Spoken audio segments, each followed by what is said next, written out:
Zaman dahulu kala ada sebuah cerita di sebuah perkampungan nelayan pantai air manis di Padang, Sumatera Barat. Ada seorang janda bernama Mande Rubayah yang hidup bersama anak laki-lakinya yang bernama Malin Kundang. Mande Rubayah sangat menyayangi dan memanjakan Malin Kundang. Malin kemudian tumbuh menjadi seorang anak yang rajin dan penurut. Ketika Mande Rubayah sudah tua, ia hanya mampu bekerja sebagai penjual kue untuk mencukupi kebutuhan dirinya dan anak tunggalnya. Suatu hari, Malin jatuh sakit keras, hingga nyawanya hampir melayang, namun akhirnya ia dapat diselamatkan berkat usaha keras ibunya. Setelah sembuh dari sakitnya, ia semakin disayang. Mereka adalah ibu dan anak yang saling menyayangi. Saat Malin sudah dewasa, ia meminta izin kepada ibunya untuk pergi merantau ke kota, karena saat itu sedang ada kapal besar merapat di pantai air manis. Jangan, Malin. Ibu takut terjadi sesuatu di tanah rantau sana. Menetaplah di sini, temani ibu. Ucap ibunya yang sedih setelah mendengar keinginan Malin yang ingin merantau. Ibu, tenanglah, tidak akan terjadi apa-apa denganku. Ujar Malin sambil menggenggam tangan ibunya. Ini kesempatan, Bu. Belum tentu setahun sekali ada kapal besar mendarat di laut kita. Aku ingin mengubah nasib kita, Bu. Izinkanlah. Pinta Malin memohon. Baiklah, ibu izinkan. Cepat kembali. Ibu akan selalu menunggumu di sini, Nak. Meski dengan berat hati, akhirnya Mande Rubayah mengizinkan Malin untuk pergi. Kemudian Malin dibekali dengan nasi berbungkus daun pisang sebanyak 7 bungkus. Katanya sambil menyerahkannya pada Malin. Ini untuk bekal perjalananmu, Malin. Terima kasih, Bu. Setelah itu, Malin Kundang berangkat ke tanah rantau meninggalkan ibunya sendirian. Yang sabar ya, Mande. Malin pasti akan kembali. Iya, Mande. Malin pasti akan kembali menjadi orang yang beradab. Malin.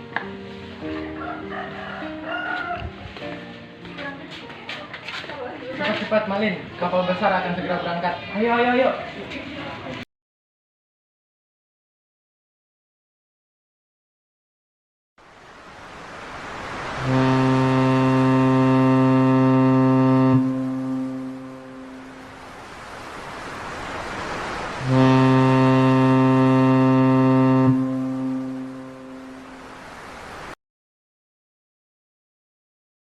Hari demi hari terus berlalu, hari yang terasa lambat bagi Mande Rubayah. Setiap pagi dan sore Mande Rubayah memandang ke laut. Tanyanya dalam hati sambil terus memandang laut. Ia selalu mendoakan agar anaknya selalu selamat dan cepat kembali. Beberapa waktu kemudian, ketika ada kapal yang datang merapat, ia selalu menanyakan kabar tentang anaknya. Nanyakan kabar tentang anakku. Apakah kau melihat anakku, Malin? Mengapa dia tidak pulang bersamamu? Saya tidak tahu, saya tidak melihatnya. Oh, baiklah. Terima kasih. Ya. Anakku kemana ya? Namun setiap ia bertanya pada awak kapal atau nahkoda, tidak pernah mendapatkan jawaban. Malin tak pernah menitipkan barang atau pesan apapun kepada ibunya. Bertahun-tahun Mande Rubayah terus bertanya, namun tak pernah ada jawaban hingga tubuhnya semakin tua, dan kini jalannya mulai terbungkuk-bungkuk. Pada suatu hari, Mande Rubayah mendapat kabar dari nahkoda yang dahulu membawa Malin. Nahkoda itu memberi kabar bahagia pada Mande Rubayah. Ibumu sudah tua. Mande, Iya. tahukah kau kini anakmu telah menikah dengan seorang gadis cantik, putri seorang bangsawan yang kaya raya? Benarkah? Benar. Duluan, Mande. Iya.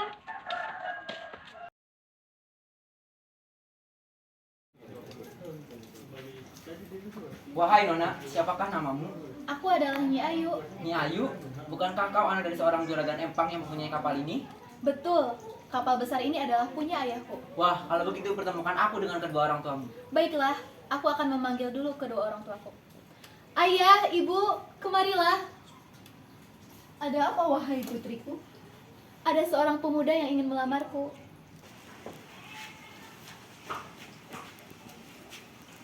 Siapa namamu, wahai anak muda? Nama aku Malin Kundang. Aku hendak melamar putrimu. Apakah boleh? Bagaimana menurutmu, suamiku? Semua keputusan itu ada di tangan putri kita. Bagaimana anakku? Aku setuju, ibu, ayah. Aku akan menikah dengan Malin. Kalau begitu, ayo kita menikah. Ia yakin anaknya pasti datang. Benar saja, tak berapa lama kemudian, di satu hari yang cerah dari kejauhan, tampak sebuah kapal yang megah nan indah berlayar menuju pantai.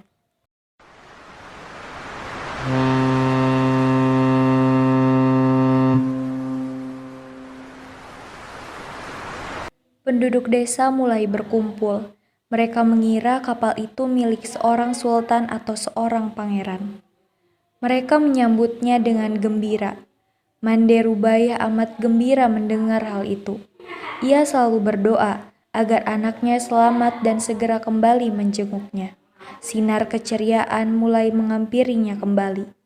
Namun, hingga berbulan-bulan semenjak ia menerima kabar Malin dari nahkoda itu, Malin tak kunjung kembali untuk menengoknya. Ketika kapal itu mulai merapat, terlihat sepasang anak muda berdiri di anjungan. Pakaian mereka berkilauan terkena sinar matahari.